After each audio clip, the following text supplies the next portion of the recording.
Prašau, Kamilė. Aš galvoju, iš jauno žmogaus pusės, kartais labai norisi pamiršti tai, kas praėjo. Kartais norisi mąstyti, kad tai neegzistuoja ir tam tikrais atvejais tai yra visai teisingas požiūris. Tačiau kodėl man svarbu yra kalbėti apie Lietuvos istoriją, kad tai, kas įvyko mūsų žmonėms, mūsų šaliai, vis tiek vienu ar kitu atveju kvėpuoja mums į nugarą. Galbūt nesąmoningai, bet tai mes vis tiek jaučiame. Ir man svarbu kalbėti ir domėtis istoriją, todėl kad aš žinočiau, kas aš esu ir iš kur aš esu. Ir galbūt neieškočiau savęs kiekvienam pasaulio kampelį, o bandyčiau suprasti tą savo mažą Lietuvos kampelį. Ir galbūt todėl man ir yra tai svarbu. Labai gražu. Gražu tą prasme, kad tavo paliestas buvo tautinio identiteto klausimas. Toks su užuomina į lietuviškumą. Tai mes apie tai dar galėsim trupučiuką užsiminti, o jeigu kalbant apie klausimą, istorija svarbu ar nesmužinoma svarbu. Aš manyčiau, kad istorija kaip savaime mokslas, jisai turi sudėtingesnės peripetijas ir faktologinę medžiagą diskutuoja. Bet jeigu mes kalbėsime apie istorinę atmintį ir šitą remsimės modeliuodami savo veiksmus, tuomet taip, tai yra savaime suprantama svarbu. Ir aplamai žinoti istoriją, kiekvieno žmogaus matyti save laikančių išprususio garbės reikalas, žinoti savo istoriją, ištakas ir visus kitus dalykus. Vėlgi, kalbant apie šitą žinojimą istorijos, galima ir lyginti ir nūdieną. Nūdiena sąsoja su, pavyzdžiui, dabar mes vakar atšventėme NATO 75 metų sukaktį. Lietuva švenčia 20-metį NATO būryje. Tai yra, mes esam demokratinio pasaulio dalis. Ir ta teritorija ir žmonių skaičius nėra mažas. Ir nežiūrint į tai, mūsų rytų kaimynas, Rusas, mums grasina. Tai iš to išplaukia, kad mums privalu tiek jaunai kartai, tiek vyresniai kartai, tiek mūsų senioram žinoti tą istorinę atmintį, ne tik žinoti, ją pažinti ir iš jos mokytis. Kritinio mąstymo klausimas. Aš taip matyčiau tą istorinius klausimus. Aš iš tikrųjų labai pritarčiau. Tuo pačiu man kažkodėl į galvą braunasi mintis, ar yra momentų, kada nereikėtų kalbėti apie istoriją. Taip, iš tiesų, aš visiškai pritariu.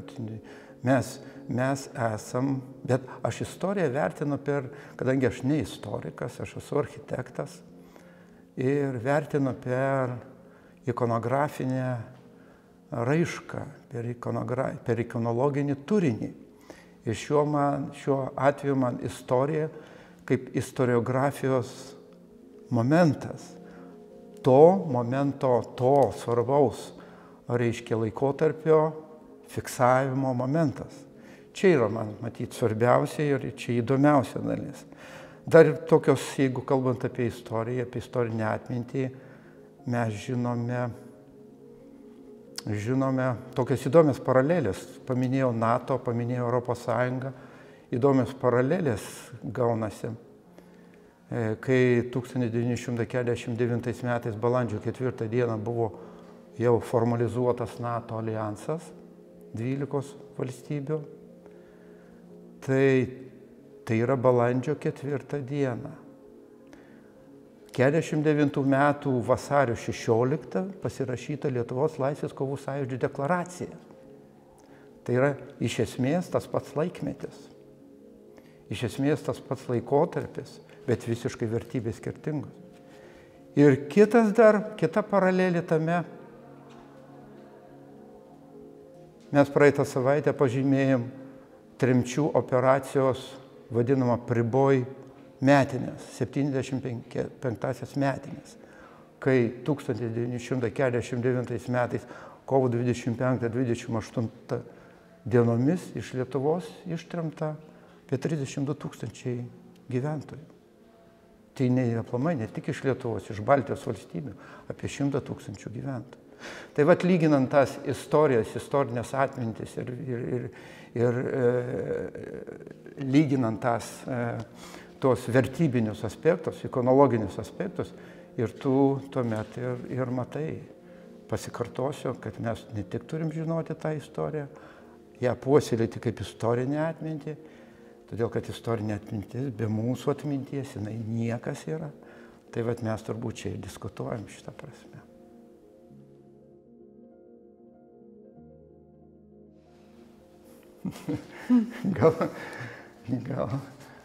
Gal apie klausimą, kas yra tremtis, yra labai sudėtingas, labai dvilypis, sakyčiau, daugelypis. Ir matyt, kalbant apie tai, reikia būti išgyvenus tremtį. Reikia būti išgyvenus tremtį nuo pat proceso pradžios iki pat pabaigos. Mano atveju, aš tremtį išgyvenau vaikystėje. Vaikystėje, tai todėl kai kuriuos aspektus galiu komentuoti iš savo patirties, bet matyt, čia reikėtų pasižiūrėti tų tremtinių akimis į tą savoką, sampratą ir aplamai jų egzistencinį būvį tremties metu. Ką aš turiu galvoj? Tremtiniai, vienintelė grupė žmonių tremiamų į Sibirą arba tolimosios Sovietų Sąjungos regionus, buvo žmonės, kurie nebuvo apkaltinti, jie tiesiog buvo surenkami ir trempiami. Tai mes turim dvi kategorijas tremiamų žmonių. Tai yra tremiamų į gulagus, tie, kurie turi sprendimus, mūsų partizanai, dėl jų tariamos kaltės, tai viena grupė žmonių tremiamų. Ir apie kitą grupę mes galėtume šnekėti tremiamų. Tai yra tie žmonės, kurie galbūt pasiturinčiai gyveno Lietuvoje, galbūt turėjo kažkokią nuosavybę, bet sovietiniai mąstysenų jie buvo liaudies priešai. Tai va tas liaudies priešo etiketės ir savokos prilipdymas prie totaliai tremiamų žmonių, jisai suformavo jų egzistencinę būtį tenais. Jie tenais niekas buvo. Ir tremtiniai šiuo atveju savo išgyvenimais jie išgyveno tą patį, ką ir kaliniai. Jie gyveno tomis sąlygomis, kuri egzistavo tuo laiku ideologinė sovietinė sąmonė. Tai yra buvo sekami, neleista važiuoti, neleista kalbėti, pasiklausimai, na ir prievartinis darbas, tai yra rutininė aplinka. Tai iš esmės mes galime kalbėti, kalbant apie tremtį, galim kalbėti apie nieku, apie žmonės, kurie buvo niekas tai sovietiniai ideologijai ir kalbame žmonės, kurie sąmoningai kovojo už laisvę ir už Lietuvos nepriklausomybę. Tai todėl toks man peršasi mąstymas, kad nepriklausoma kokią formą iškeliavom į tuos Sibirus, į tas netektis, bet mes visą tą laiką buvome engiami ir kuriamos mums tokios sąlygos, kurios neprieštarautų jų ideologijai. Tai yra, daugelį mokslininkų kalba apie genocidinės sąlygų sudarimas. Tai yra tautų, kultūrų, religijų išnaikinimo ėjimas tą linkme. Tai toks mano, matyt, būtų turinio suvokimas tremčių ir mūsų aplamai kovotojų ir aplamai mūsų lietuvių bendruomenės, lietuviškosios bendruomenės. Jeigu kalbėti apie tremtis ir pasiremiant statistiką, apie 90% ištremtų žmonių buvo lietuviai. Kodėl aš paminėjau žodį genocidas? Užuominos į genocidą. Tai yra 90% tremiamų ir kovojusių už Lietuvą lietuviai. Tai tie skaičiai labai daug iškalbingai ką sako. Gal ką papildysi, Kamilė? Aš iš tikrųjų klausiau ir norėčiau paklausti, o kaip žmogui jums visos tos istorijos, pasakojimai apie tremtį, visi tie išlikę įrodymai, galbūt tas toks jausminis prisilietimas, kaip žmogui, kokius jausmus jums kelia? Dveji jausmai. Vienas jausmas tai, kad aš gyvenu tokioje Lietuvoje, kurios pagrindai sudėti 49 metų deklaracijai. O kita pusė man gailestį mūsų žmonėms. Neapykantą čia negalima pasakyti. Be abejo, yra pykčio, yra visokių kitų dalykų, bet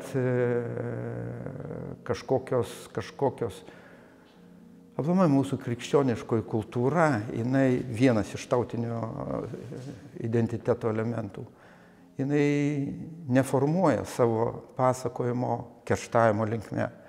Tai todėl mes galim kalbėti su gailesčiu ir apgailėtinu tai tautai, kuri gyvena totalitarizmo režimo aplinkoje. Mes esam laisvi, mes esam demokratinėje kultūroje, mes esam saviti ir duok Dieve jaunų, protingų žmonių, kurie plėtotų tą mūsų lietuvybę. Mano kartai iš tikrųjų labai pasisekė, iš tikrųjų. Ir mes tikriausiai turėtumėm jaustis dėkingi, kad buvo kovojama už tai, kad mes šiandien esame laisvi ir nebuvom tokioje situacijoje, kurioje buvo mūsų seneliai, proseneliai. Tai aš lietuviams jaučiuosi nuoširdžiai dėkinga, tikriausiai. Ir galvojau, kaip apibūdinti tą jausmą apie tremtį. Ir tikriausiai labai gerą žodį ir pasakėte, gailestis. Nes galvojau, galbūt kažkoks pyktis ar neapykanta, bet galbūt šitoks jau būtų per stiprus jausmas, ypač kai ačiū Dievui neteko prie to prisiliesti. Man labai smagu, kad kaip sakyt, kad aš dalyvauju šitoj laidoj, šitoj diskusijai. Labai džiaugiuosi ir dėkingas Lietuvos jaunimo organizacijų tarybai, kurie organizuoja tokius susitikimus vyresnės, jaunesnės kartos. Tai yra nuostabu, aš tiesiog negaliu daugiau kito jausmo kaip pozityvumo turėti. Vienas dalykas. Mes turėjome tokią konferenciją lapkričio 17 dieną, Seime tarptautinė mokslinė konferencija, kuri diskutavo įvairiais klausimais, moksliškai apibendrinant tuos įvykius. Ir savo pranešime aš diskutavau apie skirtingų kartų konsolidaciją, vertybinių kriterijų atradimą, kurie mus vienytų, o neskirtų. Tai šiuo atveju, Kamilė, aš matau tas tokius momentus, kurie kuria vienijimosi ir supratimo tarp kartų ir konsolidacijos konteksto. Šaunuolė, ačiū. Man iš tikrųjų labai įdomu yra jūsų klausytis ir aš labai noriu suprasti, galbūt čia ir jūs. Matau, kad jūs norit suprasti mane ir tikriausiai čia ir įeina, taip pat atsako į tą klausimą, kodėl yra svarbu kalbėti apie istoriją.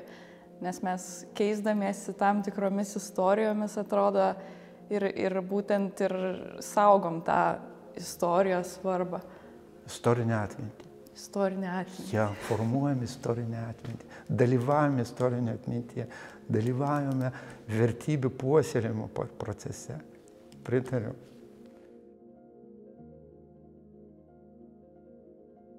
Iš tikrųjų, jaunimas labai įvairus. Ir norisi daryti dabar ilgą pauzę, primastyti didžiausią sąrašą dalykų. Ir tikriausiai nebus nė vieno dalyko, kuris kažkuriam jaunam žmogui nebūtų svarbus. Ir kalbant apie save, galbūt nesvarbu, ką aš beveikčiau, man svarbu yra, kad mano aplinka ir aš mes būtume laimingi. Nesvarbu, ką mes beveiktume, galbūt nesvarbu, kiek kartų gyvenime pakeistume tam tikrus pasirinkimus. Tai tikriausiai laiminga aplinka man kaip žmogui yra svarbu. Bet labai būtų įdomu išgirsti, kaip jums atrodo, kas jauniems žmonėms svarbu yra. Taip, iš tiesų vertinti save visada sudėtingiau negu kad žvelgiant iš šalies. Grįšiu prie tų vertybių, apie kurias kalbėjau, minėjau, apie tą lietuviškumą, identitetą ir visokius kitokius dalykus. Ir aplamai ištakas tos, sakykime, tų dalykų svarbos, kurios formavosi tam tikrą laikotarpį. Ir tai jeigu kalbėsim apie svarbą, galim prisiminti romantizmo laikotarpį XIX amžiui, kai formavosi tautinis identitetas tautų, ne tik Lietuvoje, ne tik tais Europoje, ne tik Amerikoje, aplamai visam pasaulyje tautinis judėjimas. Ir tas romantizmas suformavo galimybę susiformuoti tam tikrom bendruomenėm. Tai va čia ir jį sieju su lietuvybė, su būtent tą tautinę bendruomenę, kuri puoselė tam tikrą kultūrą ir tos bendruomenės nariai save priskiria tai bendruomeniai. Ir priskirdami save bendruomeniai, savo kultūrai, ir atrandami labai svarbus vertybiniai aspektai, kurie perduodami iš kartų į kartas ir tokiu būdu susiformuoja mūsų samprata, suvokimas. Šiaip jeigu žiūrėti, kalbant apie tą vertybių formavimąsi, man atrodo labai svarbus žmogaus socializacijos procesas, kuris yra plėtojamas mokslininkai kalba apie ir diskutuoja apie du lygmenys socializacijos. Tai yra pirmas socializacijos lygmuo, kai žmogus gyvena šeimoje ir perima tas vertybės. Ir kitas socializacijos aspektas, kai žmogus išeina į mokyklą, išeina į viešumą, išeina į visuomenę ir kitas socializacijos aspektas. Tai va šitos dvi dedamosios, man atrodo, formuoja tas pagrindinės vertybės, kuriomis mes gyvename. O tos vertybės, jom pasiremti, vėlgi remiantis istoriją, į tą istorinę atmintį, galima įvairiais pavyzdžiais. Žinom 1863 metų sukilimą prieš carinę Rusiją. Sierakauskas, Kalinauskas, tai ne kas kita, o tautinių identiteto formavimasis Lietuvos teritorijoje. Tai ne kas kita. Arba kitą pavyzdį galim Putvis Putvinskas, Vladas Putvis Putvinskas, kuris kūrė Šaulių sąjungą. Ir pagrindiniai Šaulių sąjungos kūrimo vertybiniai aspektai buvo susiję. Puoselėk save ir Lietuvą. Mokykis ir mokyk. Būk atsakingas. Gink tėvynę ir taip toliau. Tai yra visas Šaulių sąjungos vertybinis, manifestas. Tai manyčiau, šitos vertybės šiandien dienai mūsų akivaizdžiai jaunimas tas vertybės turi, akivaizdžiai jas demonstruoja ir tuo galiu tik tais pasidžiaugti, daugiau neturiu ką pridurti. Galbūt kai kurie aspektai išreiškiami ne taip aiškiai, bet vidiniai jauti žmonių mąstysenos kryptį. Buvo prie prezidentūros NATO šventimas. Kiek ten jaunimo vidurdienį susirinkę švenčia NATO 75-metį ir mūsų 20-metį. Tai vėlgi grįžtu į tos istorinius momentus, bet jie ir yra ta istorinė atmintis, kuri kuria mūsų vertybinę paletę ir visas, kuri tas vidinės vertės mūsų gyvensenos. Iš tikrųjų, palėtėm tą temą, kuri kelia šiandien daug diskusijų, kad matosi, kaip labai skiriasi kartos. Tarkim, šiandieninė karta ir kartais pasigirsta netgi tokių diskusijų, kad šiandien jaunimui niekas nerūpi, jaunimui niekas nesvarbu ir panašiai. Bet iš tikrųjų, žvelgiant į visą tą istorinį kontekstą, tikriausiai mes visi turim kažkokį tą vertybinį pagrindą, atėjus iš kultūros, bet labai teisingas pastebėjimas buvo, kad galbūt tos išraiškos formos šiek tiek kitokios ir galbūt kitaip šiek tiek suprantam tas pačias vertybės, kurias turėjom tiek anksčiau, tiek dabar. Man atrodo, mūsų šiandieną mes gyvenam postmodernistiniam pasaulyje. Postmodernus pasaulis tai vėlgi būdingas tuo, kad charakteringas vienas kito šokiravimas. Charakteringa, kad mes vienas kitą dirginam. Postmodernus pasaulis charakteringas savo įvairia meninę raišką. Mes žinom ir fliuksus, ir žinom įvairias meno kryptis, kurios neįprastos tam akademizmui. Tai galbūt šitie visi sociokultūriniai ir mąstysenos aspektai, man atrodo, jie yra kaip nūdienos raiškos ikonografija, bet ikonologija yra žymiai gilesnė. Jinai čia, viduje. Dirbdamas su studentais, aš daug kartų irgi išgirstu, jūs dėstau ten taip ar kitaip, bet mano nuomonė, aš visiškai tik Kamilė pritariu. Puikus mūsų jaunimas, kryptingas ir žino, o kad visuomenė įvairių yra žmonių, tai čia yra dėsninga. Visada buvo ir bus tikriausiai.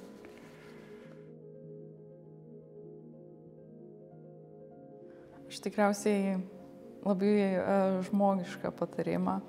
Niekada nenustoti ieškoti džiaugsmo, bet ne to pasaulio užkariautojo dydžio džiaugsmo, bet to, kur dažniausiai slepiasi šypsenose, apkabinimuose, galbūt tam jausme, kai ateina pavasaris pagaliau po žiemos. Ir to tikriausiai, kuris slepiasi ir mūsų mažoj, bet mylimoji Lietuvoj. Aš labai džiaugiuosi, kad mes galime diskutuoti ir šnekėti ir vieni kitiem patarinėti, bet tas gali įvykti tik tuo met, kai tos kartos supranta ir kalba tą pačią vertybinę kalbą. Tai šiuo atveju mano aplamai atėjus į Lietuvos politkalinių tremtinių sąjungą, kurios esu pirmininkas, vienas iš uždavinių yra, kadangi tenka pripažinti, tai yra senėjanti visuomenė, jau išeinanti visuomenė, išeinantys žmonės, kurie gali liudyti tą baisumą, kuris vyravo pokaryje. Tai mano vienas iš uždavinių atėjus į sąjungą - konsoliduoti tų kartų interesus ir bandyti bandyti suartinti juos ir užtikrinti tų vertybių tęstinumą. Tai mano palinkėjimas labai paprastas ir Lietuvos jaunimo organizacijų tarybai, ir skautams, skautijai Lietuvos, ir aplamai moksleiviam, gimnazistams, reiškia ieškoti vienybės ir sanglaudos tarp įvairių žmonių ir tarp įvairių kartų. Toks mano būtų žvilgsnis į tai. Paklausysim, bet tai labai tikiuosi.